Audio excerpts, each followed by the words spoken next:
Sa Barangay Poblete? Sunog? Ako nagplano nun para... Sabi ng 15,000 for relief pack. Times 20 ang tadi. Ito bang itutulong nila?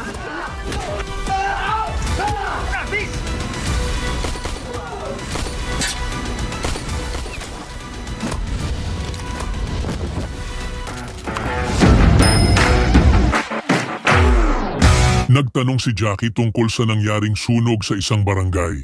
Interesado siyang malaman ang totoo dahil marami ang naapektuhan. Walang pag-aalinlangan namang umamin si Roberto na siya ang may kagagawa ng sunog.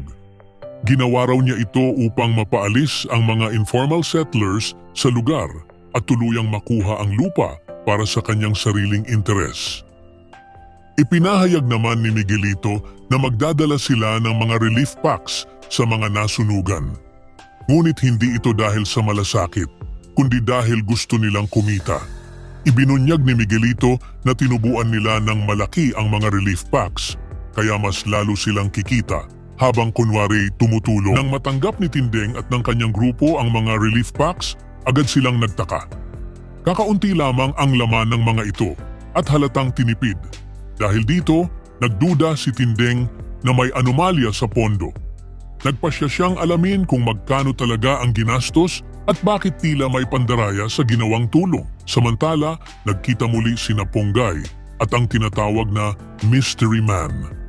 Ngunit pagdating pa lang niya, bigla siyang hinaras nito. Nabigla si Ponggay dahil hindi iyon ang kanilang napagkasunduan. Pilit siyang lumaban upang ipagtanggol ang sarili, ngunit naging marahas ang lalaki at hindi ito tumigil. Nauwi ang pagkikita sa matinding alitan.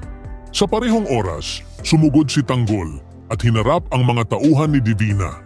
Isa-isa niya silang pinabagsak gamit ang kanyang lakas at galing sa pakikipaglaban. Habang bumababa si Divina upang magsumbong at utusan, ang iba na sugurin si Tanggol. Patuloy naman itong lumalaban. Tinulak niya si Mystery Man sa kama at pinagsusuntok ng walang tigil. Ipinakita ang kanyang tapang at determinasyon na ipagtanggol ang mga inaapi. Sa kabuuan ng mga pangyayari, malinaw na lumalalim ang kaguluhan sa pagitan ng mga magkakalabang kampo. Ipinakita sa unang bahagi kung gaano kalalim ang kasakiman ni Roberto at Miguelito na handang sunugin ang isang barangay at pagkakitaan pa ang mga nasalanta para lamang sa pansariling kapakinabangan. Ang ganitong uri ng kalupitan ay nagiging paalala ng kawalan ng konsensya at kabutihan sa mga taong uhaw sa kapangyarihan at pera. Samantala, sa gitna ng kaguluhan at panlilinlang, patuloy pa ring umiikot ang tunggalian ng mga karakter tulad ni Tanggol at Divina. Sa kabila ng panganib, ipinakita ni Tanggol ang kanyang tapang at malasakit sa mga naaapi, habang si Ponggay naman ay patuloy na lumalaban para ipagtanggol ang sarili laban sa karahasan. Ang mga tagpong ito ay nagsilbing paalala na sa gitna ng kasamaan, laging may mga taong handang lumaban para sa hustisya at katotohanan. Sa huli, naipakita ng bawat eksena na ang kasinungalingan, kasakiman at karahasan ay may hangganan at darating ang panahon na mananagot ang bawat isa sa kanilang mga ginawa.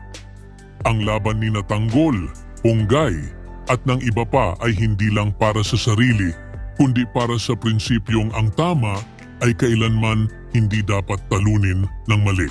Ibahagi ang inyong saloobin sa comment section. Huwag kalimutang mag-subscribe at i-click ang notification bell para hindi ninyo mamiss ang susunod na kabanata ng Batang Quiapo. Maraming salamat sa panunood.